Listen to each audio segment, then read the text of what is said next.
Hello friends, હવે આપણે પોલિટીમાં આગળ વધીએ. હમણાં સુધી આપણે ઘણા બધા સબ્જેક્ટ ઉપર ચર્ચા કરી. હવેનો સબ્જેક્ટ છે કે exceptions where the parliament may legislate on state subject. એટલે પાર્લિયામેન્ટ સ્ટેટ સબ્જેક્ટમાં લેજિસ્લેટ કઈ કઈ કન્ડિશન્સમાં કરી શકે. એક તો સૌથી પહેલી તો પ્રોક્લેમેશન ઓફ ઇમરજન્સી જ છે, ઇમરજન્સીના કાળમાં, બરોબર. આર્ટિકલ 250. આર્ટિકલ 249 શું કહે છે કે Rajya Sabha resolution 2/3 majority present and voting in national interest, બરોબર. રાજ્યસભા એવું રિઝોલ્યુશન લાવે 2/3 મેજોરિટીની સાથે કે નેશનલ ઇન્ટરેસ્ટમાં છે કે સ્ટેટ સબ્જેક્ટમાં યુનિયન હસ્તક્ષેપ કરે, તો એ પરિસ્થિતિમાં થઈ શકે. એની વેલિડિટી કેટલી? તો 1 વર્ષની એની વેલિડિટી છે, બરોબર, ઓન સ્ટેટ લોસ, બરોબર. Till this time parliament can duration of those loss 6 months after that 1 year, બરોબર. આટલા ટાઈમ માટે પાર્લિયામેન્ટ એટલે કે પાર્લિયામેન્ટ સ્ટેટ સબ્જેક્ટ ઉપર ગવર્ન કરી શકે. જે એના કાયદા છે એ બધા કાયદાની વેલિડિટી છે 6 મહિનાની, બરોબર. Can be extended by time to time by passing same resolution. For example 1986માં JNKમાં કર્યું, બરોબર. એકવાર 6 મહિના સુધી લેજિસ્લેટ કરી શકે, પછી એને રિન્યૂ કરી શકે, બરોબર. એ કન્ડિશનમાં થઈ શકે. આર્ટિકલ 252 છે. If two state legislature or more passes laws for parliament to make state law on certain matters, parliament have to, બરોબર. એટલે 2 સ્ટેટ લેજિસ્લેચર એટલે 2 રાજ્યોની વિધાનસભા લો પાસ કરે કે ભાઈ કેન્દ્રની જરૂર છે, કેન્દ્ર કોઈ પર્ટિક્યુલર વિષય ઉપર કાયદો બનાવે તો થઈ શકે. એનું એક્ઝામ્પલ છે વાઇલ્ડ લાઇફ એક્ટ 1972, બરોબર. એ કયું છે? આર્ટિકલ 252, બરોબર. હવે છે આર્ટિકલ 253. આર્ટિકલ 253 શું કહે છે? ટુ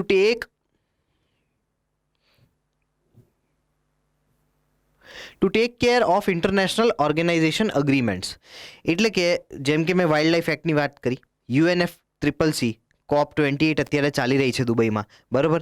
હવે ક્લાઇમેટ ચેન્જનું કોઈ એગ્રીમેન્ટ આવી ગયો. ક્લાઇમેટ ચેન્જના એગ્રીમેન્ટ તો કંઈ સ્ટેટ વાઇઝ દરેક રાજ્યોની વિધાનસભા તો ન જ કરે, સ્વાભાવિક વાત છે, એટલે કેન્દ્ર જ કરે. તો આર્ટિકલ 253 તહેત કેન્દ્ર કરી શકે. આમાં મેં એક્ઝામ્પલ આપ્યું છે લોકપાલ બિલનું. એ લોકપાલ બિલ માટે કેમ થયું? તો UN on corruption agreement cooperation હતું, બરોબર. એના તહેત લોકપાલ લાવવાની વાત હતી, બરોબર. ત્યારબાદ છે આર્ટિકલ 256 અને 257.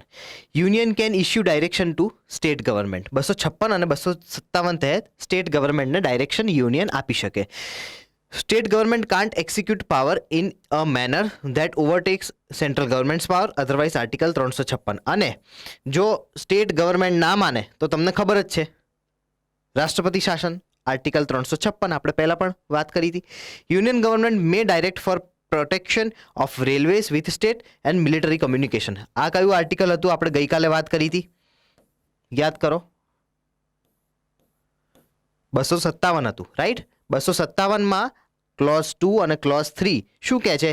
ક્લોઝ 2 મિલિટરી ઇન્ફ્રાસ્ટ્રક્ચર કહે છે કે કોઈ સ્ટેટ મિલિટરી ઇન્ફ્રાસ્ટ્રક્ચર રોકી ના શકે, અને ક્લોઝ 3 કહે છે કે રેલવેનું મેન્ટેનન્સ અને ઓપરેશન કોઈ સ્ટેટ રોકી ના શકે, રાઈટ. અને છઠ્ઠું છે proclamation of emergency under financial emergency and general emergency, right. આ 2 ઇમરજન્સીની કલમો છે, એમાં થઈ શકે, રાઈટ.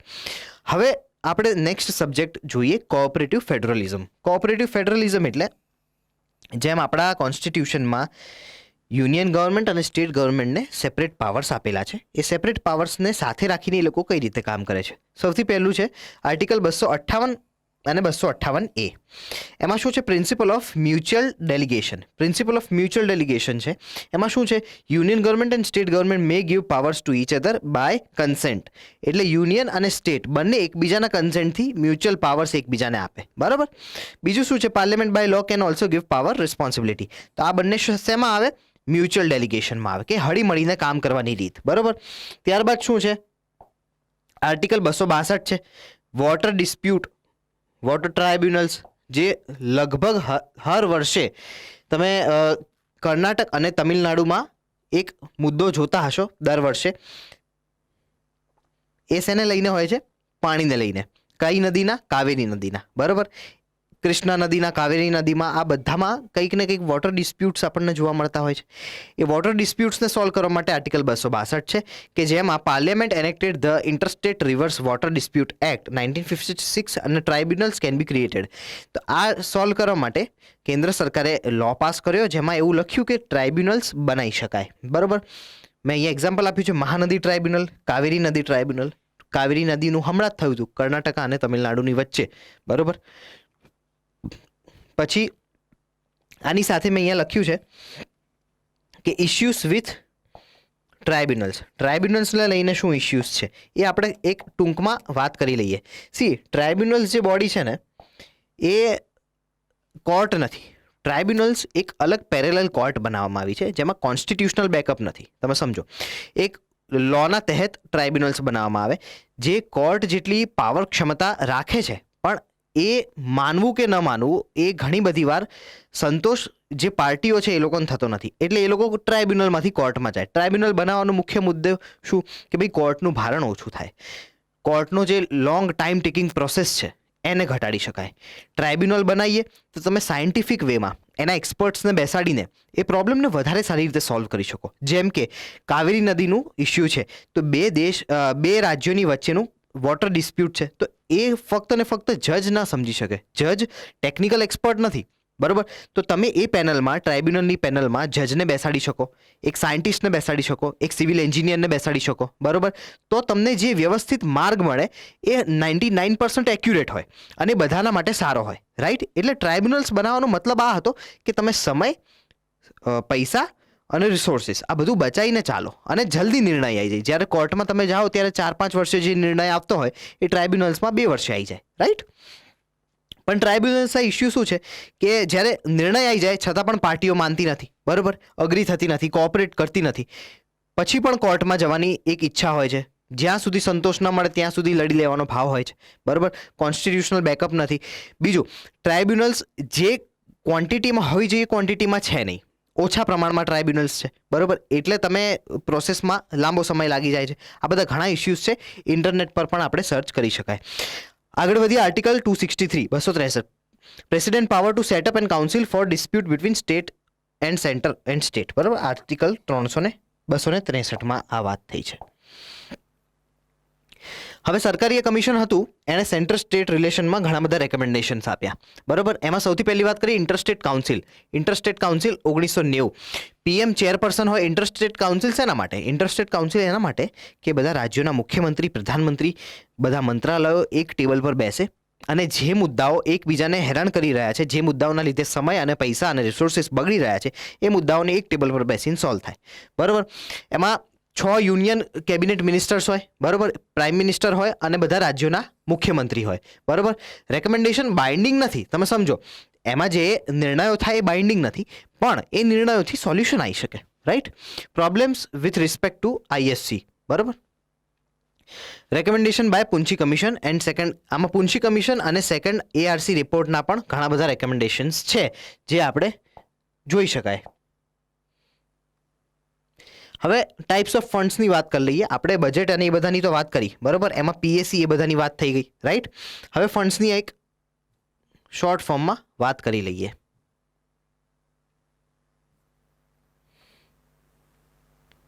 એક તો પહેલો છે પબ્લિક અકાઉન્ટ ફંડ, જેમ મેં શરૂઆતમાં વાત કરી હતી. Public account fund all small saving schemes. આ પબ્લિક અકાઉન્ટ ફંડમાં જે પૈસો છે એ બધી સ્મોલ સેવિંગ સ્કીમ્સનો છે, જેમ કે નેશનલ પેન્શન સ્કીમ, આઈઆરડીએ, ઇન્સ્યોરન્સ, બરાબર, ફિક્સ ડિપોઝિટ્સ, આ બધું જે આવે છે જે સરકારને બધું જ પાછું આપવાનું જ છે એ પબ્લિક અકાઉન્ટ ફંડમાં હોય. નો પરમિશન નીડેડ. આમાં કોઈ પરમિશન નથી જોઈતી વાપરવા માટે, કારણ કે સરકારે બધું 100% પાછું આપવું જ પડે છે. બરાબર. બીજું છે કન્સોલિડેટેડ ફંડ. આર્ટિકલ 266. બરાબર. એમાં સેલરીઝ, જે પગારો થાય આખા દેશના, જે ખર્ચા થાય એ ઓલ ઇન્કમ, લોન્સ, ઇન્કમિંગમાં ઇન્કમ એટલે ટેક્સની ઇન્કમ, લોન્સની ઇન્કમ, એ બધું જ એમાં આવે. ડિસઇન્વેસ્ટમેન્ટ કંઈ કર્યું હોય, કોઈ પીએસયુ વેચ્યું હોય, કોઈ પીએસયુના શેર વેચ્યા હોય તો એના પૈસા આમાં આવે. Prior approval of parliament is needed. આમાં પાર્લિયામેન્ટનું એક અપ્રુવલ જોઈએ, કારણ કે આ કન્સોલિડેટેડ ફંડ ઓફ ઇન્ડિયા એ મોટું ફંડ છે અને દેશના બધા ખર્ચા આમાંથી થતા હોય. બરાબર. એટલે આમાં એક પરમિશન જોઈએ છે. કન્ટેન્જન્સી ફંડ છે, આ 267 હતું, 66 હતું, આ 267 છે. ઇમરજન્સી પરિસ્થિતિમાં કન્ટેન્જન્સી ફંડ, કન્ટેન્જન્સી એટલે એક એવું ફંડ મૂકી રાખવામાં આવે કે જે ઇમરજન્સીમાં કામ લાગે, બરાબર. મેક્સિમમ 30,000 કરોડ અલોટ આમાં કરવામાં આવતા હોય છે. પોસ્ટ અપ્રુવલ એટલે આમાં કેવું હોય કે તમે પૈસા વાપરી લો અને પછી એનું પોસ્ટ અપ્રુવલ લેવાનું હોય. જેમ કે આ 30,000 કરોડનું ફંડ પડ્યું છે, એમાંથી 20,000 કરોડ કોવિડ પેન્ડેમિકમાં વાપર્યા, તો શેમાં વાપર્યા, કયા કારણ હતા, શું શું એમાં બધી ડિટેલ હતી, એ બધું ડિટેલ તમારે સંસદમાં આપવું પડે, બરાબર. અને પછી બસ પોસ્ટ અપ્રુવલ જ આમાં હોય છે, બીજું કંઈ વધારે હોતું નથી, બરાબર. આર્ટિકલ 280 શું છે? Finance commission. ફાઇનાન્સ કમિશન હમણાં જ એક ફાઇનાન્સ કમિશન 15 પત્યું, બરાબર. હવે 16માની વાત ગઈકાલે જ સંસદની કેબિનેટ કમિટી અફેર્સની મિટિંગમાં થઈ કે નવું ફાઇનાન્સ કમિશનની રચના થઈ છે. 2028 સુધી 2027-28 સુધી કાર્ય કરશે. એ આર્ટિકલ 280માં આવે. મુખ્ય ફાઇનાન્સ કમિશનનું કામ શું? તો રેવન્યુઝ સેન્ટ્રલ ગવર્મેન્ટ અને સ્ટેટ ગવર્મેન્ટ્સના છે એને મેનેજ કરવાનું, કે ભાઈ ક્યાં કેટલો પૈસો જશે, કોણ કેટલા ફંડ લેશે, કોણ કેટલું આપશે, એ બધા નિર્ણયો, રેકમેન્ડેશન્સ ફાઇનાન્સ કમિશન આપતું હોય છે. હવે એમાં પહેલું જે છે એ રેકમેન્ડેશન્સની વાત થઈ. હવે છે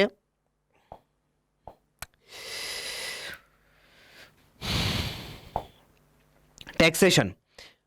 સેન્ટ્રલ ગવર્મેન્ટ અને સ્ટેટ ગવર્મેન્ટના જે ટેક્સીસ હોય, સેન્ટ્રલ ગવર્મેન્ટ ટેક્સ એકત્રિત કરે, ઉઘરાવે ટેક્સ, અને એ રીઇમ્બર્સ કરે સ્ટેટ્સને, બરાબર. લીવિડ કલેક્ટેડ એન્ડ એપ્રોપ્રિએટેડ બાય સ્ટેટ્સ. અમુક ટેક્સ એવા હોય જે સ્ટેટ્સ પણ લેતું હોય છે, બરાબર. આર્ટિકલ 268, 69 અને 70 આ ડિવિઝિબલ પૂલ ઓફ ટેક્સ છે. એટલે કેવું કે એક પૂલ બનાવવામાં આવ્યું હોય કે જેમાંથી બધા રાજ્યોને ટેક્સનું જે રકમ આવી હોય એ અલોટ કરવામાં આવે. Not a part of consolidated. આ કોન્સોલિડેટેડ ફંડ ઓફ ઇન્ડિયાનો પાર્ટ નથી, બરાબર. એક અલગ જ પૂલ છે. It is levied and collected by union. ભેગું કોના દ્વારા કરવામાં આવે? સેન્ટ્રલ ગવર્મેન્ટ દ્વારા, but divided to states and union. અને પછી ડિવાઈડ કરી દેવામાં આવે પોતાના એટલે યુનિયનમાં અને સ્ટેટ્સમાં. અને કોણ રેકમેન્ડ કરે? ફાઇનાન્સ કમિશન રેકમેન્ડ કરે. ફાઇનાન્સ કમિશને આ વખતે વર્ટિકલ ડિવોલ્યુશન 41% નક્કી કર્યું હતું કે જે રાજ્યોને તમારે આપવું પડે, બરાબર. પ્રિલિમ્સમાં આવી શકે. 2 other transfer to state from consolidated. કન્સોલિડેટેડમાં બીજા 2 ટ્રાન્સફર થઈ શકે રાજ્યોને, બરાબર. એક છે સ્ટેચ્યુટરી ગ્રાન્ટ, બરાબર. સ્ટેચ્યુટરી ગ્રાન્ટ શું છે? Article 215 from union to state government on recommendation of finance commission. હવે સ્ટેચ્યુટરી ગ્રાન્ટ જે છે એ 2 ટાઈપની હોય, બરાબર. 2 ટાઈપ છે. હવે એમાં જે એક છે એ સ્કેડ્યુલ એરિયા માટે પર્ટિક્યુલર હોય છે. સ્કેડ્યુલ એરિયા માટે. સ્કેડ્યુલ એરિયા કયા? સ્કેડ્યુલ 5 અને સ્કેડ્યુલ 6માં આવે એ. From recommendation of ministry of tribal affairs. Tribal affairs ministry માંગે કે ભાઈ અમારે આટલાની આ વસ્તુમાં જરૂર છે, એ પ્રમાણે થાય. બીજું છે revenue deficit grants from finance commission, બરાબર. આ 2 ટાઈપની ગ્રાન્ટ્સ હોય. હવે ત્યારબાદ ડિસ્ક્રિશનરી ગ્રાન્ટ છે. ડિસ્ક્રિશનરી ગ્રાન્ટ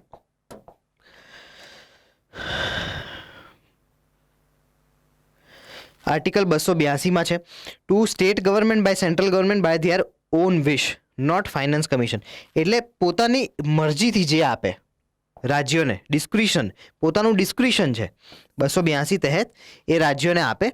આમાં ઘણી બધી વાર આક્ષેપ લાગતા હોય છે કે કેન્દ્રમાં જેની સરકાર હોય એ પોતાના સરકારવાળી રાજ્યોને વધારે ફંડ આપતું હોય, ઓછું ફંડ આપતું હોય. આ બધા જે આરોપ લાગે એ આ ડિસ્ક્રિશનરી ગ્રાન્ટના લાગતા હોય છે, બરાબર.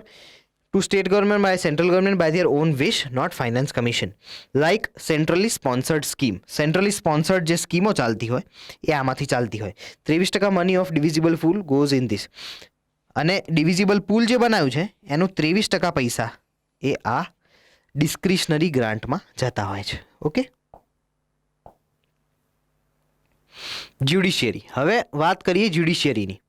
તો આપણે ત્યાં સેપરેટ સ્વતંત્ર જ્યુડિશિયરીની રચના સંવિધાન દ્વારા કરવામાં આવી, રાઈટ.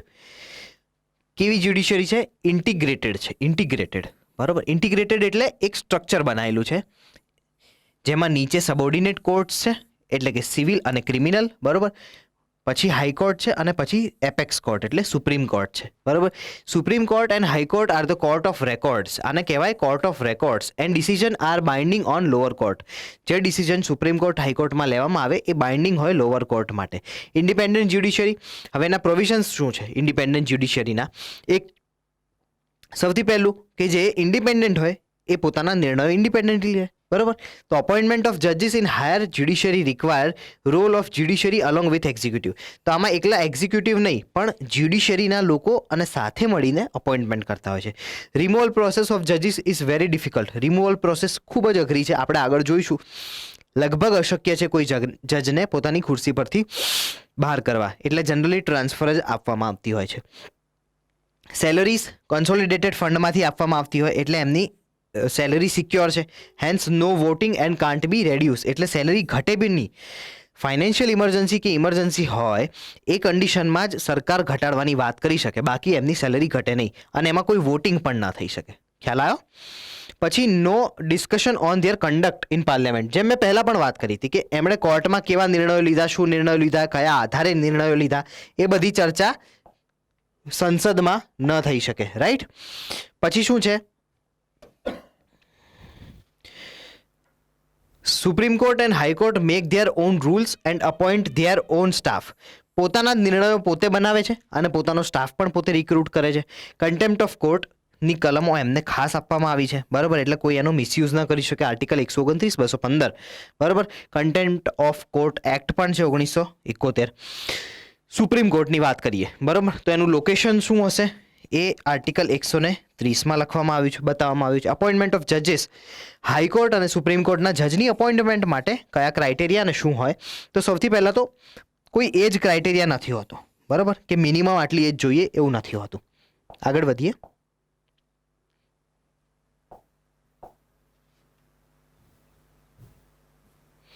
પછી બીજો ક્રાઇટેરિયા શું છે કે ભાઈ સિટીઝન ઓફ ઇન્ડિયા હોવા જોઈએ, બરાબર.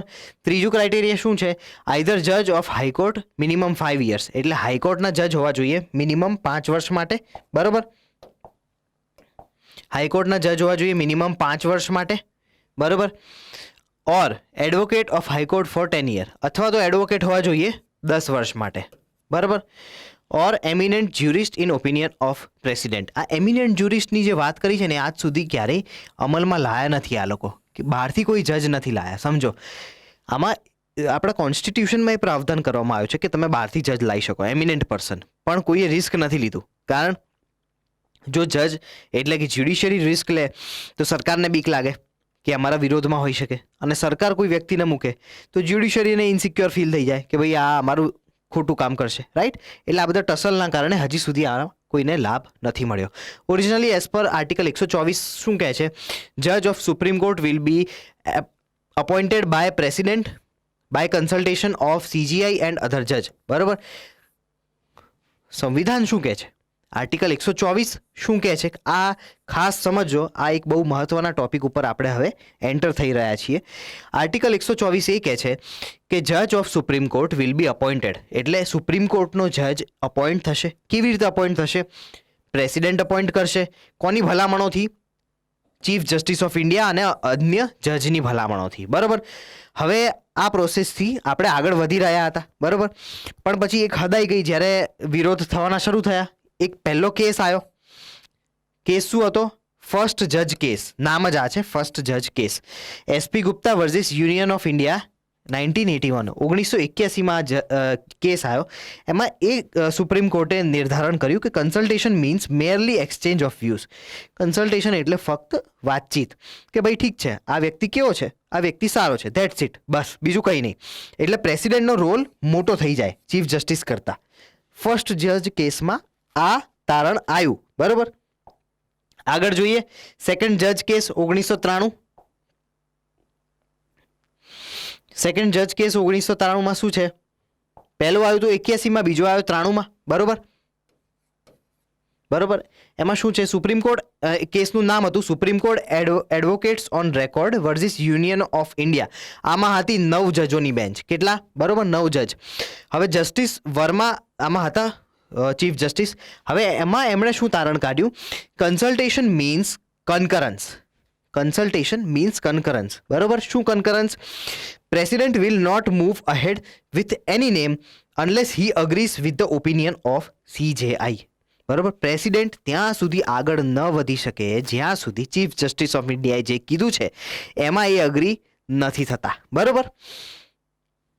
ત્યારબાદ એટલે અગ્રી થાય પછી જ આગળ વધી શકે. ત્યારબાદ chief justice of India will form opinion in turn consult to other 2 senior જજીસ ઓફ સુપ્રીમ કોર્ટ. અને ચીફ જસ્ટિસ એમનેમ તારણ ના કાઢી શકે, એ એમના અન્ય 2 સિનિયર મોસ્ટ જજ સુપ્રીમ કોર્ટના એમનો રિવ્યૂ લેવો પડે અને ત્યારબાદ જ તારણ કાઢી શકે. આ એક બહુ મહત્વની ભલામણ કરી અને આનાથી શરૂઆત થઈ, જન્મ થયો કોલેજિયમ સિસ્ટમનો. બરાબર. આમાં શું તારણ આવ્યું કે ભાઈ chief justice of India president કરતાં મોટા છે. બરાબર. પ્રેસિડેન્ટ ધારે એમ ન કરી શકે, પ્રેસિડેન્ટે રાહ જોવી પડે, ચીફ જસ્ટિસ ઓફ ઇન્ડિયા કે એમ કરવું પડે. ત્યારબાદ શું આવ્યું? થર્ડ જજ કેસ આવ્યો. બરાબર.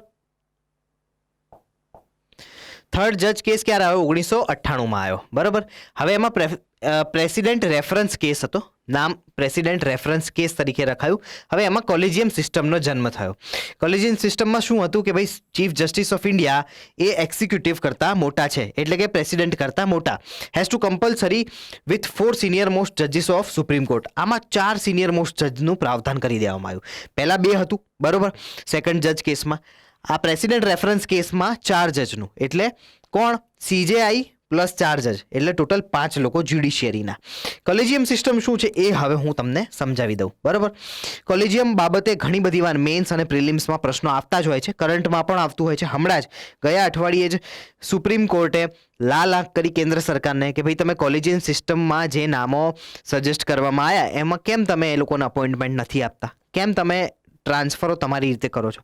કોલેજિયમ સિસ્ટમ હંમેશા હોટ ટોપિક્સમાં જ રહ્યું છે અને રહેશે. કોલેજિયમ સિસ્ટમમાં શું છે ભાઈ? Chief justice of India is greater than executive. બરાબર.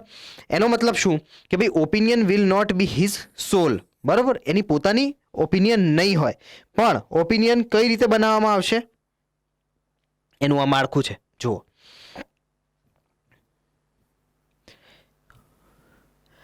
ફોર સુપ્રીમ કોર્ટ જજ. ચલો, સુપ્રીમ કોર્ટ જજની વાત ચાલતી હોય ધારો કે, બરોબર, તો કોની ઓપિનિયન ધ્યાનમાં આવશે? Chief justice of India plus 4 senior most જજ ઓફ સુપ્રીમ કોર્ટ. બરોબર. પછી ટ્રાન્સફરની વાત ચાલતી હોય, હાઈકોર્ટના જજોની ટ્રાન્સફરની વાત ચાલતી હોય. બરોબર. તો એમાં કોનું હોય? Chief justice of India plus 4 senior most જજ ઓફ સુપ્રીમ કોર્ટ, એટલે આટલું તો છે જ. બરોબર. પ્લસ 2 હાઈકોર્ટ ચીફ જસ્ટિસ, એટલે કોઈ પણ 2 ચીફ જસ્ટિસ હોય હાઈકોર્ટના, એ લોકોને બી ઇન્વોલ્વ કરવાના. જેમ કે ગુજરાતના કોઈ જજની ટ્રાન્સફરની વાત ચાલતી હોય. બરોબર. ટ્રાન્સફર ઓફ હાઈકોર્ટ જજ. બરોબર. તો ગુજરાતના ચીફ જસ્ટિસ, મહારાષ્ટ્રના ચીફ જસ્ટિસ, એમ 2 રાજ્યોના ચીફ જસ્ટિસને પણ આમાં ઇન્વોલ્વ કરવાના. ત્યારબાદ હાઈકોર્ટના જજની વાત હોય, બરોબર, એકલા, તો એમાં chief justice of India plus 2 senior most જજીસ ઓફ સુપ્રીમ કોર્ટ. બરોબર. આ હાઈકોર્ટના નવા જજની નિમણૂકની વાત છે. એમાં કોનો રોલ હોય? Chief justice of India plus 2 senior most જજીસ ઓફ સુપ્રીમ કોર્ટ. અને આ બધી જે પ્રોસેસ થાય ને મિત્રો, આમાં ખાસ એ મહત્વની વાત એ છે કે બધું જ રાઇટિંગમાં કરવાનું. એવરીથિંગ બધું જ રાઇટિંગમાં, કોઈ જ મૌખિક શબ્દાવલી નહીં, સંપૂર્ણ વસ્તુઓ રાઇટિંગમાં જોઈએ. બરોબર. આ પ્રાવધાન કરી દેવામાં આને કહેવાય કોલેજિયમ સિસ્ટમ. બરોબર. હવે આપણે આગળ વધીએ.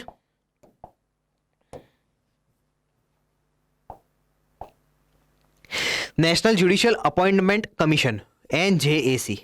આ પણ ઘણી બધી વાર ટોપિક હોટ હોય છે.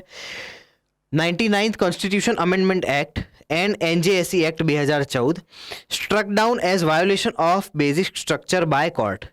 કોર્ટે બેઝિક સ્ટ્રક્ચરનું વાયોલેશન કહીને સ્ટ્રક ડાઉન કરી નાખ્યું. આમાં શું હતું? બોડી ઓફ સુપ્રીમ કોર્ટ જજ, યુનિયન લો મિનિસ્ટર અને 2 એમિનેન્ટ પર્સન.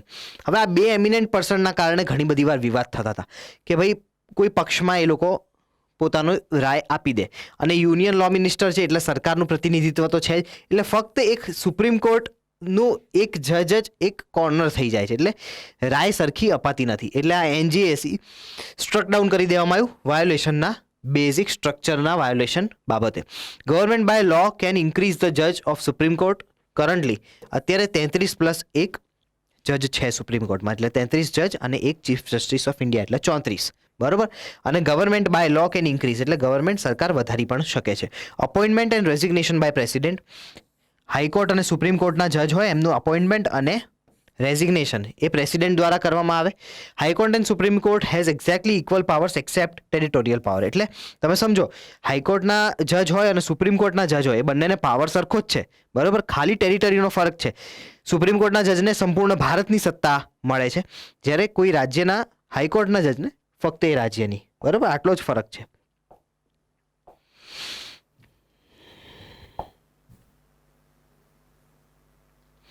ક્વોલિફિકેશન ફોર હાઈકોર્ટ જજ. ક્વોલિફિકેશન શું છે ભાઈ હાઈકોર્ટ જજના? આ તો બહુ બેઝિક પ્રશ્ન છે, આપણને ધ્યાનમાં હશે જ. એક તો 10 વર્ષ એઝ લોઅર કોર્ટમાં 10 વર્ષનો અનુભવ હોય. બરોબર. અને 10 વર્ષ એડવોકેટ ઇન હાઈકોર્ટ, એટલે લોઅર કોર્ટમાં કાં તો 10 વર્ષ જજ રહ્યા હોય. બરોબર. અને 10 વર્ષ કાં તો એડવોકેટ રહ્યા હોય, ક્યાં આગળ? હાઈકોર્ટમાં. બરોબર. આ બે ક્વોલિફિકેશન જોઈએ. હવે ટાઈપ્સ ઓફ કેસીસ જોઈ લઈએ કે ભાઈ કેસ કઈ કઈ રીતના થઈ શકે અને જ્યુરિડિક્શન સુપ્રીમ કોર્ટમાં કઈ રીતનું હોય છે. બરોબર.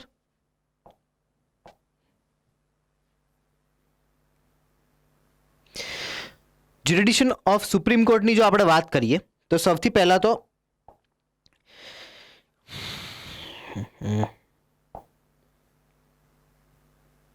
એક તો ટેરિટોરિયલ જ્યુરિડિક્શન હોય. બરોબર. બીજું હોય સબ્જેક્ટ મેટર.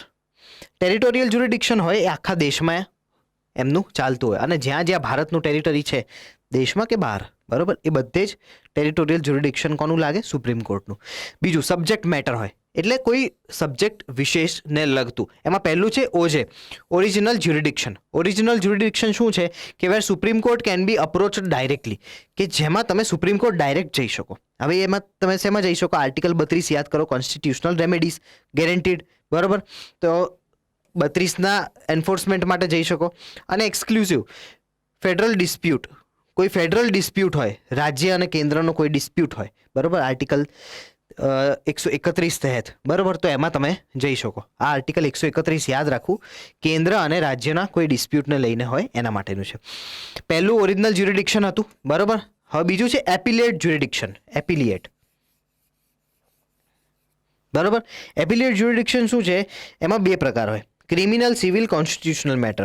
દરેક વસ્તુ. બરોબર. ક્રિમિનલ, સિવિલ ને કોન્સ્ટિટ્યુશનલ મેટર. એપિલિએટ એટલે રેગ્યુલર જે જ્યુરિડિક્શનના કામ ચાલતા હોય એ. અને સ્પેશિયલ લીવ પિટિશન આર્ટિકલ 136માં લખેલું છે can bypass high court, lower court to supreme court. એટલે તમે લોઅર કોર્ટથી સીધા સુપ્રીમ કોર્ટ જઈ શકો. એ બહુ જ રેર છે. એને સ્પેશિયલ લીવ પિટિશન કહેવાય. બરોબર. સ્પેશિયલ લીવ પિટિશન ક્યારે ક્યારે થાય આપણે આગળ જોઈશું. એ બહુ જ રેર છે. ખાલી 2% જ અપ્રુવલ મળતું હોય છે. તમે અપ્રુવલ નાખો, રિક્વેસ્ટ નાખો, ફક્ત 2% જ આનું અપ્રુવલ રેશિયો છે. આને કહેવાય અપિલિએટ જ્યુરિડિક્શન. રાઈટ. હવે અપિલિએટ જ્યુરિડિક્શનમાં જે બીજો ભાગ હતો કે તમે ડાયરેક્ટ લોઅર કોર્ટ છોડીને લોઅર કોર્ટથી સીધા સુપ્રીમ જઈ શકો, એ ક્યારે થઈ શકે?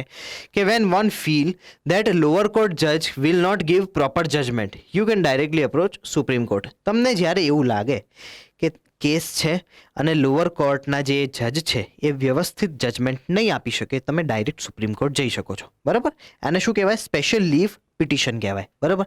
ત્રીજું છે એડવાઇઝરી જ્યુરિડિક્શન. બરાબર. હવે એ ક્યારે ઊભું થાય? President may seek opinion of supreme court in important matter. જ્યારે પ્રેસિડેન્ટને સલાહની જરૂર હોય કોઈ મહત્વના મુદ્દા પર, ત્યારે. હવે એ કયા કયા હોય? Those cases that arise out of pre constitution treaty agreement law. બરાબર. એવા કેસ કે જે પ્રી કોન્સ્ટિટ્યુશન એટલે સંવિધાન બન્યું એની પહેલાંનો સિનેરિયો કોઈ હોય, 1947 પહેલાંનો. બરાબર. કોઈ ટ્રીટી હોય, અગ્રીમેન્ટ હોય, લો હોય, એ બધામાં જ્યારે રાષ્ટ્રપતિને જરૂર પડે સલાહની, ત્યારે એ સુપ્રીમ કોર્ટ પાસે આવે અને સુપ્રીમ કોર્ટ બાઉન્ડ છે, જવાબ આપવો જ પડે, ઓપિનિયન આપવી જ પડે. બીજું, in other case supreme court may or may not give opinion. બીજા કોઈ કેસમાં તમે જાઓ તો સુપ્રીમ કોર્ટ જરૂરી નથી કે કોઈ ટિપ્પણી કરે, ના પણ કરી શકે. બરાબર. એ એમને સત્તા છે. ચોથું રિવ્યુ જ્યુરિડિક્શન. રિવ્યૂ કરવી હોય, રિવ્યૂ પિટિશનની વાત છે.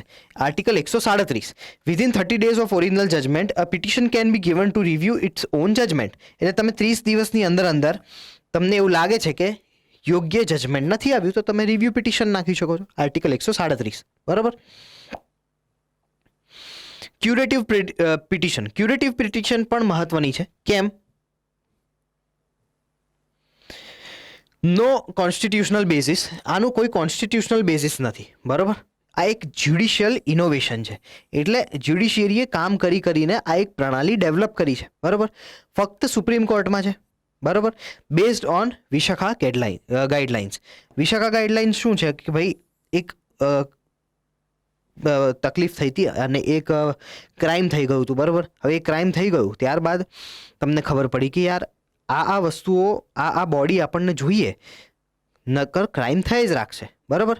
હવે એને રોકવા માટે તમે એ બધાની રચના કરો, બરાબર. હવે એ બધાની રચના કરવા માટે જેમ કે કોઈ મહિલાની સામે કોઈ અત્યાચાર થયો, બરાબર. હવે તમારી પાસે મહિલા પોલીસ ધારો કે ના હોય, બરાબર, તો તમે રાતોરાત તો મહિલા પોલીસ તૈયાર ન કરી શકો.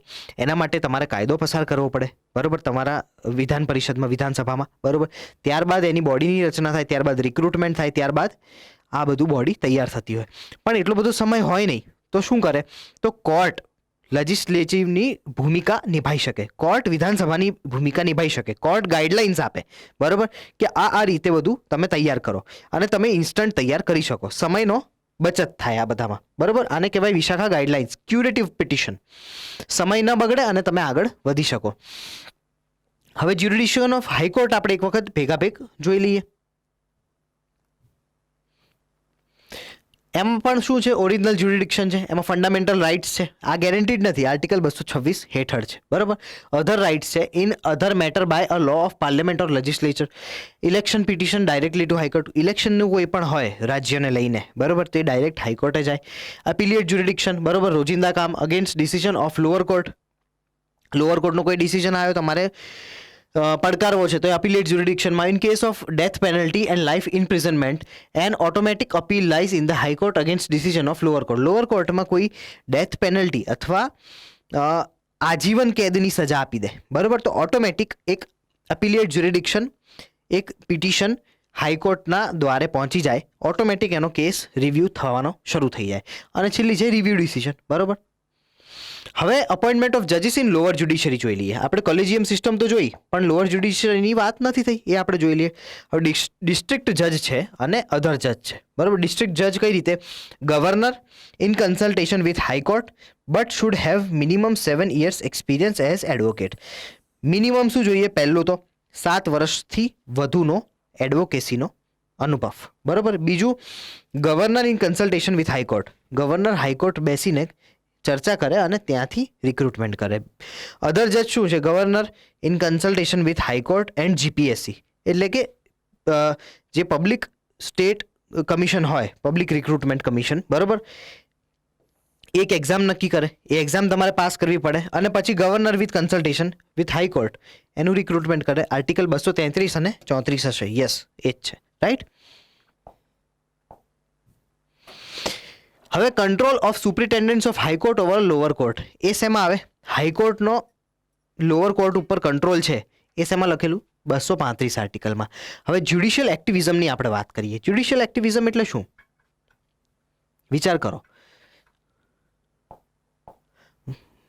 જેમ મેં તમને એક એક્ઝામ્પલ આપ્યો હતો કે ડૉક્ટર એપીજે અબ્દુલ કલામ હતા, બરાબર, એમણે એક બિલ પાછું મોકલ્યું. ખબર છે કે ભાઈ બિલમાં કોઈ ફેરફાર તો થઈ નથી શકવાના, બરાબર, પણ છતાં પણ પાછું મોકલ્યું. પાછું મોકલ્યાનું કારણ શું? કે ભાઈ મીડિયામાં વાતચીત થાય, સામાન્ય જનતામાં વાતચીત થાય કે ભાઈ પ્રેસિડેન્ટને આ બિલ નથી ગમ્યું, બરાબર, પ્રેસિડેન્ટને આ બિલથી તકલીફ છે. અને એ કેમ તકલીફ છે? એના કારણો બધા બહાર આવે, બરાબર. એટલે સરકારને એક ઇનડાયરેક્ટ પ્રેશર બને, બરાબર. એ ઇનડાયરેક્ટ પ્રેશર બને એટલા માટે એ થઈ શકે, બરાબર. એવું જ જ્યુડિશિયલ એક્ટિવિઝમ છે. જ્યુડિશિયલ એક્ટિવિઝમ આનાથી એક સ્ટેપ આગળ આવી ગયું છે. હવે તમે સમજણ કેળવો કે દિવાળીનો સમય છે, બરાબર. દિવાળીના સમયમાં જ્યુડિશિયલ એક્ટિવિઝમ એટલું બધું વધી જાય છે. એમાં જ્યુડિશિયરી શું આદેશ આપે કે આ એક એક્ઝામ્પલ છે કે તમે 8 થી 10 વાગ્યામાં જ ફટાકડા ફોડી શકશો. હવે ટેકનિકલી આ ઇમ્પ્લિમેન્ટ કરાવવું કોઈ પણ તંત્ર માટે કેટલું દુષ્કર છે. તમે વિચાર કરો કે કઈ પોલીસવાળા દરેક 4 રસ્તે જઈને ઊભા રહે, દરેક સોસાયટીની બહાર જઈને ઊભા રહી શકે? શું આપણી પાસે એટલી કેપેબિલિટી છે? અને જો એ ઊભા પણ રહે તો એને કંટ્રોલ કેવી રીતે કરે? એટલે જ્યુડિશિયલ ઓવરરીચ થઈ જાય છે ઘણી બધી વાર. એવા બધા મેટરમાં પણ જ્યુડિશરી અગ્રેસિવ થઈ જાય છે કે જેમાં દૂરથી આપણે ખાલી જોઈ શકાય, નિહાળી શકાય, રાઈટ? આવી બધી વસ્તુઓમાં એક જ્યુડિશિયરીએ ધ્યાન રાખવું જોઈએ. એક બ્રેક મારતા પણ જ્યુડિશિયરીને આવડવી જોઈએ કે અમુક સર્ટન મેટર્સમાં જો એ લોકો પડશે તો તંત્ર માટે અઘરું થઈ જશે ઇમ્પ્લિમેન્ટ કરાવવું, રાઈટ? પણ મહત્વનું એટલા માટે કે safeguarding federalism and principle of constituent, environmental protection, rule of law. જેમ મેં દિવાળીની ફટાકડાની વાત કરી કે એન્વાયરમેન્ટ પ્રોટેક્ટ કરવા માટે જ્યુડિશિયરી એક્ટિવ થતી હોય છે અને સારી બાબત છે, બરોબર? પણ એના મેરિટ્સ અને ડીમેરિટ્સ બધાને ખબર હોવા જોઈએ. જ્યુડિશિયલ ઓવરરીચ થઈ જાય, જેમ મેં તમને કીધું કે ઓવરરીચ ન થવું જોઈએ. એક હદ સુધી ઠીક છે, પછી તમે દરેક મેટરમાં, જેમ સબરીમાલા કેસમાં જસ્ટિસ ઇન્દુ મલ્હોત્રાએ ડિસેન્ટ ઓપિનિયન આપી, એકલા બેન હતા એ જ્યુડિશિયલ બેન્ચમાં, એકલા બેન હતા અને એમણે જ ડિસેન્ટ ઓપિનિયન આપી કે ભાઈ હું આ વાતથી અગ્રી નથી કરતી કે આ સંપ્રદાયને, આ સેક્ટને એવું છે કે ભાઈ આવી રીતે થવું જોઈએ, તો એમને કરવા દો ને. આ વર્ષોથી ચાલતી આવતી પરંપરા છે, તો એમની પરંપરામાં તમે શું કામ હસ્તક્ષેપ કરો છો, રાઈટ? એટલે આ બધું જ્યુડિશિયલ ઓવરરીચમાં આવતું હોય. હવે ટ્રાઇબ્યુનલ્સની વાત કરીએ. ટ્રાઇબ્યુનલ્સ 42nd કોન્સ્ટિટ્યુશન અમેન્ડમેન્ટ એક્ટ દ્વારા 323A એટલે કે need law of parliament, parliament એક ટ્રાઇબ્યુનલની રચના કરી શકે અને 323B એ 323B દ્વારા રાજ્ય એની રચના કરી શકે. 323A શેના માટે છે? સર્વિસ મેટર માટે. હવે તમે કોઈ સરકારી નોકરી કરતા હો અને તમારું કંઈક ફોર એક્ઝામ્પલ પેન્શનનો મેટર છે, બરાબર? પેન્શનમાં કંઈક પ્રોબ્લેમ્સ ચાલી રહ્યા છે કે પછી તમારા રિટાયરમેન્ટ એજને લઈને કંઈક તમારા એજમાં કે કોઈ પણ નાનું મોટું પેપર વર્કને લઈને પ્રોબ્લેમ્સ ચાલતા હોય, 323A નો અપ્રોચ થઈ શકે. એડમિનિસ્ટ્રેટિવ ટ્રાઇબ્યુનલ એક્ટ 1985 દ્વારા બનાવવામાં આવ્યું. કમ્પોઝિશન, ફંક્શન અને પ્રોસેસ આના તમે ઇન્ટરનેટ પર સર્ચ કરીને જાણી શકો છો. 323B બોથ પાર્લિયામેન્ટ અને state legislative can setup. 323B tribunal જે છે એ બીજા અન્ય મેટરોમાં એક્ટિવ હોય છે, બધા જ અન્ય મેટરમાં, સિવાય કે સર્વિસ મેટર્સ, બરાબર? હવે એ કેવી રીતે થઈ શકે? બોથ પાર્લિયામેન્ટ અને સ્ટેટ લેજિસ્લેટર આને બનાવી શકે. L Chandrakumar versus union of India 1997. Constitution validity of 323A clause 2D came into question for judicial review. So, a tribunal judgment award can be challenged in high court. એટલે આ કેસથી એવું થયું, પહેલાં કેવું હતું કે જે અવોર્ડ આપવામાં આવે, અવોર્ડ કહેવાય, અને જે ચુકાદો આપે ને ટ્રાઇબ્યુનલ, એને અવોર્ડ કહેવાય. અવોર્ડ જે આપે એને ચેલેન્જ ન કરી શકાય. પણ પછી આ 1997માં L Chandrakumar versus union of ઇન્ડિયામાં એ નિર્ધારણ આવ્યું કે ભાઈ તમે હાઈકોર્ટમાં એને પડકારી શકો, બરાબર? હવે પ્રેઝન્ટ કાઉન્ટ ઓફ ટ્રાઇબ્યુનલ શું છે? મેં તમને જેમ કીધું ને કે ટ્રાઇબ્યુનલની સંખ્યા ઓછી છે, ટ્રાઇબ્યુનલ પહોંચી નથી વળી શકતા, બરાબર? કારણ કે કેસ એટલા બધા છે અને દબાણ એટલું બધું છે જ્યુડિશિયરી ઉપર કે પહોંચી નથી વળતા. 93ની જ સંખ્યા છે. 93 ટ્રાઇબ્યુનલ કેવી રીતે થઈ શકે? ટ્રાઇબ્યુનલના pro, cons, issues, way ahead, આ બધું તમે ઇન્ટરનેટ પર સર્ચ કરી લેવું, કારણ કે મેઇન્સમાં ગમે ત્યારે આનો પ્રશ્ન આવી શકે. પ્રો કોન્સ તો મેં તમને હમણાં સમજાવતા જ કીધા, બરાબર? અને વે અહેડ શું છે? ટ્રાઇબ્યુનલનું કંઈક એવું રિસ્પેક્ટ બને કે એવું વાતાવરણ બને કે ટ્રાઇબ્યુનલ જે અવોર્ડ આપે એને પછી આગળ ચેલેન્જ ન કરવામાં આવે. બીજું, ટ્રાઇબ્યુનલ્સમાં ખાસ કરીને એવા લોકો પેનલ પર બેસવા જોઈએ જે સબ્જેક્ટ એક્સપર્ટ ખાસ હોય. જેમ કે મેં તમને વાત કરી કે બે રાજ્યોની વચ્ચે નદીના વહેંચાણની વાત છે, પાણીના વહેંચાણની વાત છે, તો એ પાણીના વહેંચાણ ફક્ત જ્યુડિશિયરી સમજ ધરાવતા લોકો ન કરી શકે. એના માટે એક જીઓલોજિસ્ટ જોઈએ, એક એન્વાયરમેન્ટલિસ્ટ જોઈએ, એક સિવિલ એન્જિનિયર જોઈએ, એક સાયન્ટિસ્ટ જોઈએ, આ બધા પણ એ પેનલમાં જોઈએ તો એક્યુરેટ નિર્ણય આવી શકે, રાઈટ? એટલે એવા બધા લોકોનો સમાવેશ થવો જોઈએ. હવે એડીઆર આપણે થોડુંક સમજી લઈએ. અલ્ટરનેટ ડિસ્પ્યુઝલ, બરાબર? અલ્ટરનેટ મેથડ કઈ હોય ડિસ્પ્યુટ સોલ્વ કરવાની? એક તો પહેલું છે આર્બિટ્રેશન. આર્બિટ્રેશન શું છે? તો પ્રી લિટિગેશન મેથડ છે. જ્યારે કોઈ કરાર થતો હોય બે પાર્ટીની વચ્ચે, બરાબર, તો એ કરાર વખતે એમાં જોગવાઈ કરવામાં આવે કે કંઈ પણ આપણા વચ્ચે ડિસ્પ્યુટ થશે, બરાબર, તો આપણે આર્બિટ્રેશન કરી લઈશું, એટલે બેસીને એને સોલ્વ કરી દઈશું. આ જે અવોર્ડ હોય ટ્રાઇબ્યુનલ, જે સંસ્થા આ લોકોએ વચ્ચે રાખી હોય કે ભાઈ આ સંસ્થાને રાખીને આપણે આપણો ડિસ્પ્યુટ મેનેજ કરી લઈશું, એ સંસ્થાનો જે અવોર્ડ આવે એ બાઇન્ડિંગ હોય, એટલે માનવો જ પડે, બરાબર, as per arbitration and કન્સિલિએશન act દ્વારા. બીજું શું છે? મીડિયેશન, બરાબર, એટલે મધ્યમ માર્ગ. To reach A common ground. બે પાર્ટી બેસે, બરોબર, કોઈ ત્રીજાને રાખીને, કોઈ ન્યુટ્રલ પાર્ટીને રાખીને અને ચર્ચા કરે અને ડિસ્પ્યુટ સોલ્વ કરવાનો ટ્રાય કરે. બાઇન્ડિંગ નથી હોતો, પણ મોસ્ટ પ્રોબેબલી બંનેના હિત સચવાય એવો કોઈ નિર્ણય વચ્ચેનો આવી શકે. ત્રીજું કન્સિલિએશન છે, non binding procedure to reach A mutual satisfactory settlement. બરોબર, કન્સિલિએશન અને મીડિયેશન ઓલમોસ્ટ સેમ છે. બરોબર, એક કોમન ગ્રાઉન્ડ માટે આ થતું હોય મીડિયેશન. કન્સિલિએશન પણ કોમન ગ્રાઉન્ડ એટલે કે તમને સંતોષ થાય એના માટે જ કરવામાં આવતું હોય. બરાબર, કન્સિલિએશન આ મીડિયેશનમાં કોઈ પણ હોઈ શકે, XYZ પાર્ટી, થર્ડ પાર્ટી કોઈ પણ હોઈ શકે, પણ આટલો ફરક છે, હેરલાઇન ફરક છે. કન્સિલિએશનમાં એક એવી સંસ્થા જ હોય જે આ બધાનું એક્સપર્ટ હોય, એને જ બેસાડવામાં આવે. બરાબર, ફેમિલી કોર્ટ્સ છે. ફેમિલી કોર્ટ એક્ટ ઓફ 1984 દ્વારા સ્થાપિત કરવામાં આવી, establish by state supreme court in consultation with high court. બરોબર, સુપ્રીમ કોર્ટે બનાવી અને હાઈકોર્ટના કન્સલ્ટેશનમાં સ્ટેટ ગવર્મેન્ટે બનાવી છે. એટલે દરેક હાઈકોર્ટનું તમારે કન્સલ્ટેશન રાખીને સ્ટેટ ગવર્મેન્ટ દ્વારા સ્થાપિત કરવામાં આવતી હોય. આનો મુખ્ય ઉદ્દેશ્ય શું છે કે ભાઈ ફેમિલીના જે ઝઘડા છે એ કોઈ થર્ડ પાર્ટી બેસીને આને વ્યવસ્થિત રીતે સોલ્વ કરી દે. ગ્રામ ન્યાયાલય છે. ગ્રામ ન્યાયાલય શું છે? નાની નાની મેટર હોય, સાવ નાની નાની, જેમ કે કોઈ 10 રૂપિયાની વાત છે, તમે સમજો. બરોબર,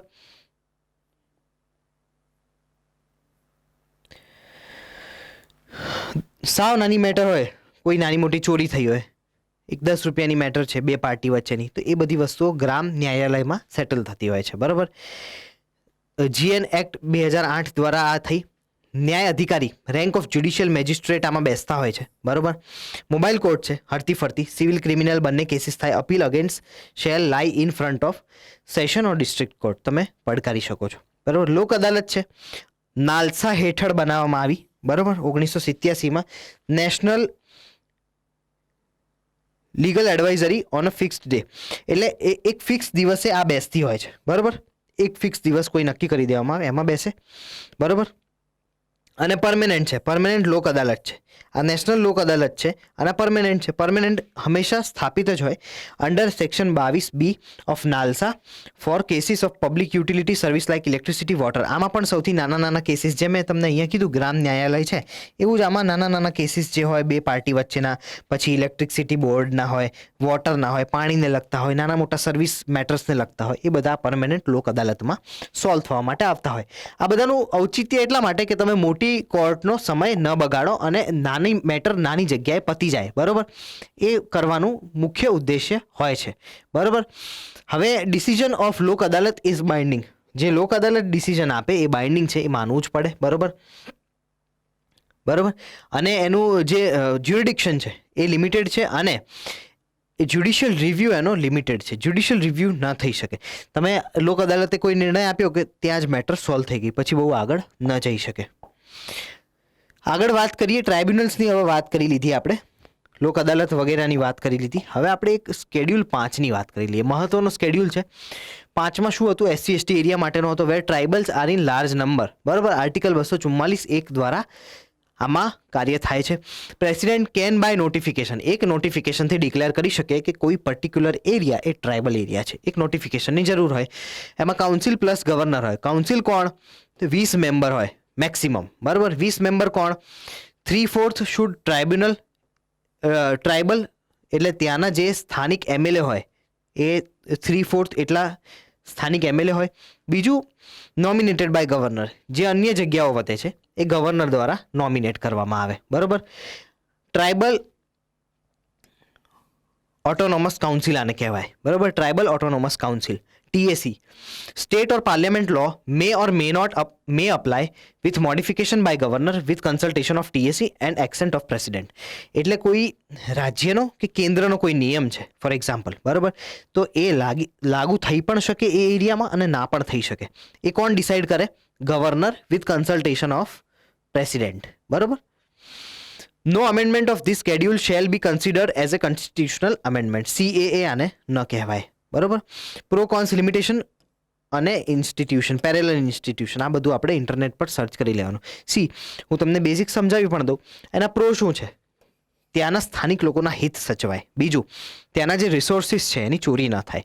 ત્રીજું, ત્યાંના રિસોર્સિસ ત્યાંના લોકોને કામ લાગે. ચોથું, ત્યાં આગળના લોકોને એમ્પ્લોયમેન્ટ મળે, એમ્પ્લોયમેન્ટ જનરેશન થાય. પાંચમું, ત્યાં આગળ રોડ, વોટર, ઇલેક્ટ્રિસિટી, કનેક્ટિવિટી સહેલાઈથી આવી જાય. બરોબર.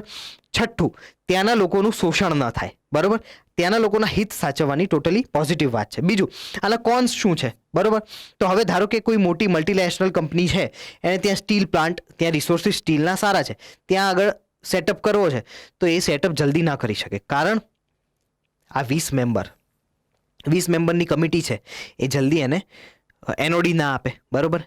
કારણ કે એ લોકોને ભય હોય કે આ સામાન્ય લોકોનું શોષણ થઈ શકશે. બીજું, ત્યાંના રિસોર્સિસની ચોરી થઈ શકે, ત્યાંથી રિસોર્સિસ સસ્તા ભાવમાં લઈને ઇન્ટરનેશનલ માર્કેટમાં મોટા ભાવે વેચી શકે. ત્રીજું, ત્યાં આગળ બહારની કમ્યુનિટી આવે તો ત્યાં આગળ રોગચાળાનો ભય રહે. બરોબર. ત્યાંથી ચાઇલ્ડ ટ્રાફિકિંગ, નાના બાળકોને ઉઠાવવાનું, લેબર બનાવી દેવાનું, આ બધા કાર્યક્રમો થઈ શકે. બરોબર. આ બધા નેગેટિવ પોઈન્ટ્સ છે. રાઈટ. લિમિટેશન્સ મેં તમને સમજાયા કે ભાઈ ટ્રાઇબલ એક્વિઝિશન, ટ્રાઇબલ ઓટોનોમસ કાઉન્સિલનું એક લિમિટેશન છે કે એક હદથી વધારે એ કાર્ય ન કરી શકે, કારણ કે એમાં સીધા ગવર્નરને રિપોર્ટ કરવાનું આવતું હોય છે. સી. બરાબર. અને એક પેરેલલ ઇન્સ્ટિટ્યુશન બની ગઈ. તમે સમજો, પંચાયતી રાજ ઇન્સ્ટિટ્યુશન છે. પંચાયતી રાજ ઇન્સ્ટિટ્યુશન શેના માટે છે? કે નીચામાં નીચા તબક્કાનો વિકાસ કરવા માટે, એમ્પ્લોયમેન્ટ આપવા માટે, રિસોર્સિસ બનાવવા માટે, ગ્રાઉન્ડ લેવલ ઉપર કંઈક ફેરફાર લાવવા માટે. તો હવે ટીએસીબી તમે બનાવ્યું, તમે પંચાયતી રાજ બનાવ્યું, તો ફંડ ક્યાંથી આવશે? ફંડ કોને આવશે, કેટલું આવશે? એક જ કામ બે સંસ્થા કરી રહી છે. બરોબર. ક્લેશિસ થઈ જાય. બરોબર. બીજું, 20 મેમ્બરમાં 3/4 તો તમારા એમએલએ છે, એમએલએ એમપી ત્યાંના ટ્રાઇબલ. હવે ટેબલ 20-22 લોકોના ટેબલ પર 8 થી 10 તમારા એમએલએ એમપી બેઠા હોય, તો બાકીના 10નો અવાજ તો એમ જ દબાઈ જવાનો છે. બરોબર. તમે આનાથી કશું સિદ્ધ નથી કરી શકવાના, તમે આનાથી કંઈ નહીં મેળવી શકો. આ બધા એના લિમિટેશન્સ છે. બરોબર. આ હતું ટીએસી. ટીએસી પણ ઘણી બધી વાર ટ્રેન્ડ કરતું હોય છે, કારણ કે એમાં ગવર્નર અને પ્રેસિડેન્ટનો રોલ આવી જાય. ત્યારબાદ આપણે સ્કેડ્યુલ 6ની વાત કરીએ. એમાં 4 રાજ્યોના એસટીની વાત કરવામાં આવી છે.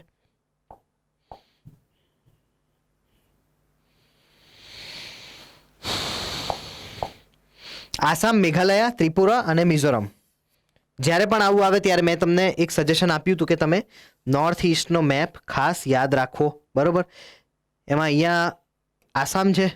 બરોબર. અહીંયા મેઘાલય છે, અહીંયા ત્રિપુરા છે અને અહીંયા મિઝોરમ છે. બરોબર. આવું આપણને મેપનો એક અંદાજ, રફ અંદાજ હોવો જોઈએ. બરોબર. ઓટોનોમસ ડિસ્ટ્રિક્ટ કાઉન્સિલ બનાવવાની વાત થઈ સ્કેડ્યુલ 6માં. 30 મેમ્બર હોય. બરોબર. 30 મેમ્બર કોણ હોય? 4 નોમિનેટેડ બાય ગવર્નર. ગવર્નર 4ને નોમિનેટ કરે અને બાકી 26 એ ઇલેક્ટેડ હોય. કોના દ્વારા? ટ્રાઇબલ્સ દ્વારા, ત્યાંના સ્થાનિક ટ્રાઇબલ દ્વારા. Almost all power like state. એમને એક રાજ્ય જેટલી બધી જ સત્તા છે. એટલે એમનું જે બોર્ડર હોય એ એક નાનું રાજ્ય છે, સમજી લો. એમાં રોડ, પાણી, ઇલેક્ટ્રિસિટી, એમ્પ્લોયમેન્ટ જનરેશન, રિસોર્સિસ બધું જ એમના હાથમાં હોય. બરાબર. કેન કલેક્ટ અને રેવન્યુ પણ કલેક્ટ કરી શકે. ટેક્સ કલેક્ટ કરીને રીઇમ્બર્સ પણ કરી શકે. બરાબર. ઇમ્પોઝ ટેક્સ લગાવી શકે. આવા બધા ઘણા બધા બેનિફિટ એના હોય છે.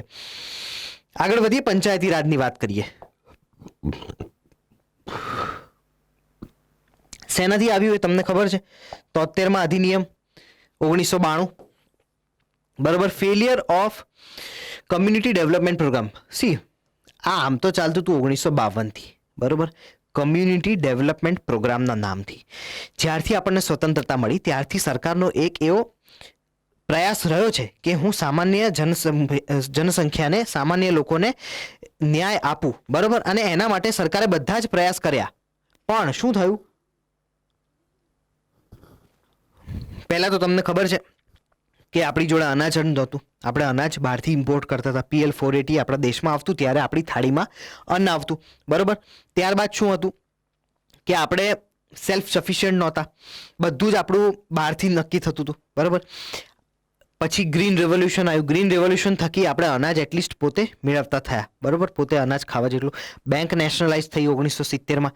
20 બેંક નેશનલાઇઝ થઈ. બરોબર. ત્યારબાદ ધીરે ધીરે આપણે PDS સ્કીમમાં, એટલે પબ્લિક ડિસ્ટ્રીબ્યુશન સ્કીમની શરૂઆત કરી. અને 1990 આવતા આપણે હિલી એરિયામાં અનાજ પહોંચાડી શક્યા પબ્લિક ડિસ્ટ્રીબ્યુશન સ્કીમ હેઠળ. આ બધી આપણી એક બેકગ્રાઉન્ડ રહી છે. બલવંતરાય મહેતા કમિટી બનાવવામાં આવી હતી પહેલા, એક ફેલિયર ગઈ. બરોબર. અશોક મહેતા કમિટી ફેલિયર ગઈ. રાજીવ ગાંધીનું એક સ્વપ્ન હતું. બરોબર. કે ભાઈ હું નાનામાં નાના ગામડા સુધી ટેકનોલોજી પહોંચાડીશ. એ એક ફેલિયર જતું રહ્યું. પીવી નરસિમ્હા રાવનું એક સ્વપ્ન હતું કે ભાઈ હું પણ ટેકનોલોજીકલ ડેવલપમેન્ટ કરું, પણ એ ફેલિયર રહ્યું because state don't give much powers and office. અને આ બધામાં એક નિષ્કર્ષ શું આવ્યો કે ભાઈ જે રાજ્યો છે ને એ રાજ્યો પાસે કાં તો મશીનરી નથી અને કાં તો મેન પાવર નથી, અને એના કારણે સૌથી નીચલા લેવલે એ લોકો એ બધું આપી નથી શકતા. એટલે પોલિસી જે ઉપરથી બનીને આવે ને એ નીચે ઇમ્પ્લિમેન્ટ સરખી નથી થઈ રહી. આ બધી વસ્તુ ધ્યાનમાં આવી, બરાબર. એટલે બલવંતરાય મહેતા કમિટીએ શું રેકમેન્ડ કર્યું કે 3 ટાયર સિસ્ટમ બનાવો, બરાબર. 3 ટાયર સિસ્ટમ બનાવો એટલે કેન્દ્ર, રાજ્ય અને પંચાયતી રાજ, બરાબર. ડાયરેક્ટ ઇલેક્શન ઓફ રિપ્રેઝેન્ટેટિવ, ત્યાં આગળ રિપ્રેઝેન્ટેટિવ્સનું ડાયરેક્ટ ઇલેક્શન કરાવો. કેમ કેમ એ લોકો અકાઉન્ટેબલ રહે, એ લોકો જવાબદાર રહે, એ લોકોને ત્યાં આગળ વિકાસ કરવો જ પડે, બરાબર. Funds and resources should be given educate. આ લોકોને સૌથી મોટી તકલીફ પંચાયતી રાજ ઇન્સ્ટિટ્યુશનને શું થાય છે કે ફંડ ઓછા આવે છે, બહુ જ મિનિમમ ફંડ આવે છે. કારણ કે કેન્દ્રમાં બધું વપરાય જાય, કેન્દ્રથી જે વધે એ સ્ટેટમાં આવે, બરાબર. સ્ટેટમાં ઓલમોસ્ટ બધું વપરાઈ જાય. હવે તમે પંચાયતે પહોંચતા તો માંડ 10% ફંડ એ લોકો પાસે વધ્યું હોય, બરાબર. ફંડની એક કમી છે એટલે ફંડ સરખું મળે. ક્રિએશન ઓફ સ્યુટેબલ એડમિનિસ્ટ્રેશન અને એની મશીનરી, એક વ્યવસ્થિત મશીનરી ડેવલપ થવી જોઈએ, એડમિનિસ્ટ્રેટિવ એક માળખું બનવું જોઈએ અને એના પ્રમાણે કામ થવું જોઈએ, બરાબર. આ બલવંતરાય મહેતાએ કમિટીએ રેકમેન્ડેશન્સ પહેલાં આપ્યા હતા, જે અહીંયા મેં વાત કરી, બરાબર. પછી અશોક મહેતા કમિટી આવી. આ બધી કમિટી મહત્વની છે, ગમે ત્યારે પ્રિલિમ્સમાં એલિમિનેશનમાં કામ લાગી શકે, બરાબર. અશોકરાય મહેતા કમિટીએ શું કીધું? જેપી ગવર્મેન્ટે આનું ફોર્મેશન કર્યું હતું, બરાબર. રિઝર્વેશન ફોર SC ST, તમે SC ST માટે રિઝર્વેશન કરો, બરાબર. બીજું, replace 3 tier system with 2 tier system, બરાબર. કોન્સ્ટિટ્યુશનલ રેકોગ્નિશન આપો, એટલે તમે એને વૈધાનિક હોદ્દો આપો. Practice of political parties in election, participation of political parties, એટલે તમે ત્યાં આગળ જે ઇલેક્શન છે ત્યાં આગળ તમે પોલિટિકલ પાર્ટીઝને ઇન્વોલ્વ કરો. તમારી જે નેશનલ પોલિટિકલ પાર્ટીઝ છે, રિજનલ છે, એ બધાને તમે ત્યાં આગળ સ્થાન આપો. અને જિલ્લા પરિષદ એઝ એક્ઝિક્યુટિવ, જિલ્લા પરિષદ બનાવો. જિલ્લા પરિષદ હોય તો તમારું એક એડમિનિસ્ટ્રેટિવ માળખું બનશે, બરાબર. ત્યારબાદ LM સિંઘવી કમિશન આવ્યું. એમણે શું રેકમેન્ડ કર્યું? કોન્સ્ટિટ્યુશનલ રેકમેન્ડ ટુ PRIs, એટલે તમે એને PRIને કોન્સ્ટિટ્યુશનલ દરજ્જો આપો. ગ્રામ સભા unit of decentralisation and control functioning of village panchayat, એટલે ગ્રામ સભાનું નિર્માણ કરો. ગ્રામ સભા જ બધું કરશે, બરાબર. આ LM સિંઘવીએ કીધું. Village panchayat should be endowed with more resources, એમને રિસોર્સિસ વધારે આપો, બરાબર. આ બધી વાત સિંઘવી કમિશને કીધી. હવે જિલ્લા પંચાયત શું છે, ગ્રામ સભા શું છે, આ બધા પ્રશ્નો ગમે તે નાની મોટી એક્ઝામમાં આવી શકે, બરાબર. તો હવે આ માળખું સમજવાની શરૂઆત આપણે અહીંથી કરીએ, ગ્રામ સભાથી. ગ્રામ સભા શું છે? Function to be determined by state law. State law બધું નક્કી કરશે કે ગ્રામ સભા શું છે, કઈ રીતનું છે, બરાબર. એના પ્રમાણે આગળ વધશે. ગ્રામ સભા કોની હોય? બાય મેમ્બર્સ ઓફ વિલેજ, એ ગામડાના લોકો દ્વારા, બરાબર. 18+ એન્ડ ઇલેક્ટોરલ રોલ રજિસ્ટર્ડ, એટલે તમે સમજો કે 18+ એમની ઉંમર હોવી જોઈએ અને ઇલેક્ટોરલ રોલમાં એમનું નામ હોવું જોઈએ. એ બધા ગ્રામ સભાના મેમ્બર બની શકે, બરાબર. ત્યારબાદ આવે વિલેજ પંચાયત, બરાબર. ગામડાની પંચાયત, વિલેજ પંચાયત. એ કઈ રીતે ગઠિત થાય? ડાયરેક્ટ ઇલેક્શનથી, બરાબર. આ વિલેજ લેવલની વાત ચાલી રહી છે, ગામડાના લેવલની વાત ચાલી રહી છે, બરાબર. હવે એના ચેરમેન કોણ હોય? Election should be decided by state law. એનો જે ચેરમેન છે એ હું તમને આગળ સમજાવું. Election should be decided by state law. State જે ધારાધોરણ નક્કી કરે એ પ્રમાણે ઇલેક્શન થવું જોઈએ, બરાબર. હવે એનો જે ચેરમેન છે, બરાબર, એ કોણ છે કે એ ગ્રામ સભામાં જેટલા લોકો નક્કી થયા હોય, બરાબર, એમાંથી જે મેજોરિટી લઈને આવ્યું હોય એ એનો ચેરમેન બને. હવે આગળ વધીએ, પંચાયત સમિતિની વાત કરીએ, એટલે આ બ્લોક લેવલની વાત છે, બરાબર. બ્લોક લેવલ સમિતિ જે હોય એ 20 લાખથી ઓછા જે રાજ્યો હોય ને એમાં ના પણ બને, એટલે જરૂરી નથી દરેકમાં હોય. આ 20 લાખથી વધારેનું જે જનસંખ્યાવાળું રાજ્ય છે એમાં જ હોય, બરાબર. એટલે ક્યાંક હોય પણ ખરા અને ક્યાંક ના પણ હોય. એ પંચાયત સમિતિ કહેવાય બ્લોક લેવલે. ડાયરેક્ટ ઇલેક્શન એનું થાય. Elected members plus ex officio member, બરાબર. આમાં આટલા મેમ્બર્સ હોય. એક્સ ઓફિશિયો મેમ્બર કોણ છે? ભાઈ વિલેજ પંચાયતના જે ચેરમેન હતા, બરોબર, એ chairman plus MLA MP etcetera as per state law. Village panchayat થઈ ગઈ. વિલેજ પંચાયતમાં કોણ હતું? ગ્રામ સભાવાળા બધા હતા, બરોબર. એક ચેરમેન હતા, બરોબર, ડાયરેક્ટ ઇલેક્શન થઈને આવ્યા હતા, બરોબર. હવે પંચાયત સમિતિ આવી બ્લોક લેવલે. પંચાયત સમિતિમાં કોણ છે? કે ભાઈ ઇલેક્ટેડ મેમ્બર્સો, કારણ કે એમાં પણ ડાયરેક્ટ ઇલેક્શન થાય છે. પ્લસ એક્સ ઓફિશિયો મેમ્બર્સ હોય, એટલે કોણ? ચેરમેન. આ ચેરમેન એક્સ ઓફિશિયો મેમ્બર કહેવાય, બરોબર. હવે એ ચેરમેન પ્લસ બીજું કોણ છે? MLA છે ત્યાંના સ્થાનિક, MP છે ત્યાંના સ્થાનિક, એક્સેટ્રા એઝ પર સ્ટેટ લો, જે રાજ્ય નક્કી કરે એ પ્રમાણે, બરોબર. હવે એના ઉપર આવે ડિસ્ટ્રિક્ટ લેવલ, એટલે કે જિલ્લા પરિષદ. એમાં પણ ડાયરેક્ટ ઇલેક્શન થાય. એમાં કોણ હોય?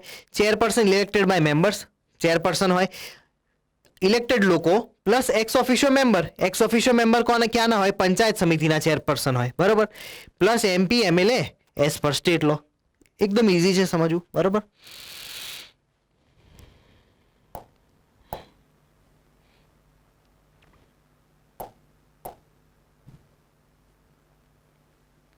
Election by state election commission. હવે આ ઇલેક્શન કોણ કરે? સ્ટેટ ઇલેક્શન કમિશન કરે.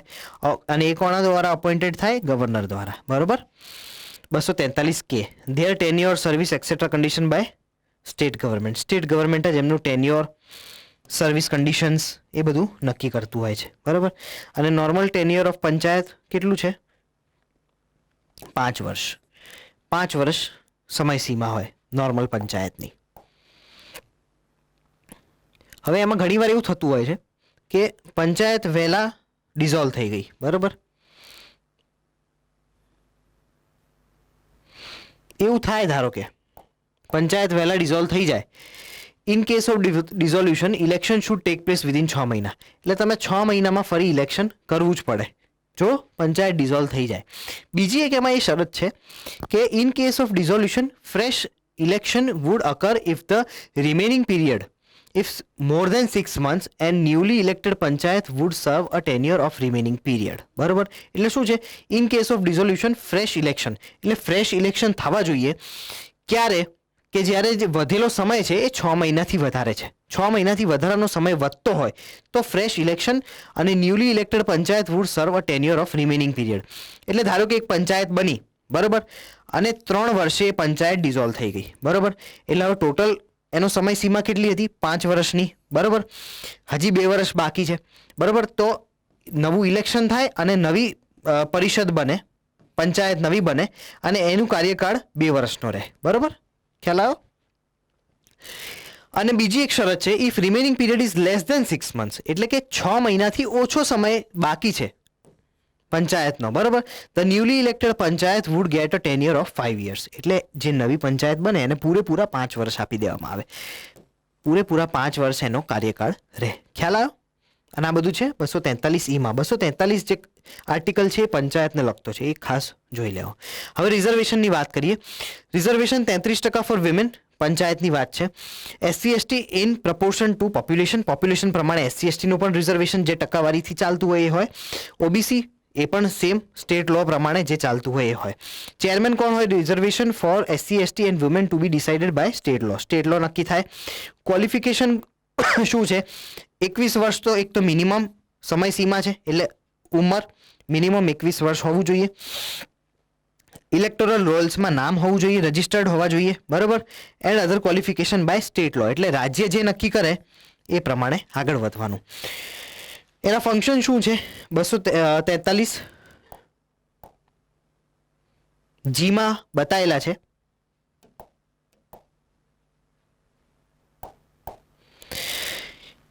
એના ફંક્શનમાં સૌથી પહેલું ફંક્શન તો છે ઇકોનોમિક ડેવલપમેન્ટ. ઇકોનોમિક ડેવલપમેન્ટ ગામડાના સ્તરે કરવું. ગામડામાં એમ્પ્લોયમેન્ટ જનરેશન કરવું, ત્યાં આગળ રિસોર્સિસ બનાવવા, ત્યાં આગળ પાણીની વ્યવસ્થા કરવી, ઇલેક્ટ્રિસિટીની વ્યવસ્થા કરવી. હજી ભારતમાં એટલા ઘણા બધા ગામડા છે કે જ્યાં આગળ ઇલેક્ટ્રિસિટીનો અભાવ છે, રાઈટ. તો એ બધી વ્યવસ્થાઓ કરવી ખાસ. બીજું સોશિયલ જસ્ટિસ, જે દૂષણો ચાલતા હોય સમાજના, એ સમાજના દૂષણો દૂર કરવાની જવાબદારી કોની?